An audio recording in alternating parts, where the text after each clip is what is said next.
The future of Ukraine in the high-stakes meeting at the White House. President Trump side by side with French President Emmanuel Macron. Macron offering some praise for Trump, but warning, when it comes to Ukraine, peace must not mean a surrender of Ukraine. President Trump, who has called President Zelensky a dictator, was asked today if Putin is a dictator. How he answered. And our Ian panel with President Zelensky in Ukraine tonight. 3 years since Russia launched a massive invasion of Ukraine.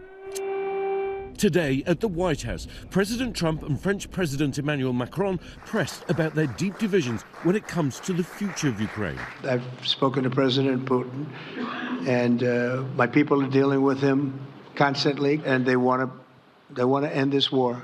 With allies in Europe who've been left out of recent negotiations between the US and Russia watching closely, Macron making it clear this war can't end in Russia's favour. Cette paix ne peut pas être un cessez-le-feu sans garantie. Saying peace must not mean a surrender of Ukraine and that peace must allow for Ukrainian sovereignty. The difference is extending to Putin too. When pressed, Trump again refusing to call Vladimir Putin a dictator, instead saying he might visit Moscow soon, a trip that would be a huge boost to Putin, who's been isolated from the West since the start of the war. Mr. President, you called Zelensky a dictator. Would you use the same words regarding Putin?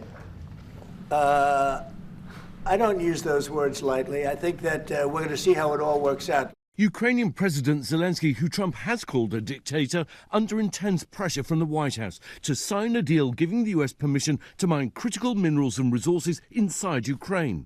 President Zelensky has stood strong and defiant, fighting for security guarantees Ukraine needs to ensure Russia doesn't invade again, telling me over the weekend he's ready to resign if it means peace. You're under pressure from Moscow to step aside and Washington to hold elections.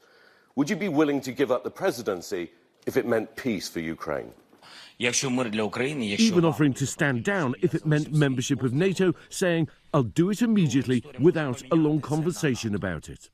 David, there have been large-scale rallies across Europe tonight expressing solidarity with Ukraine. In Paris, the Eiffel Tower lit up in the colours of the Ukrainian flag, highlighting, I think, the very real differences now between the US and its allies on the war. David? Ian panel in Kyiv again tonight for us. Ian, thank you.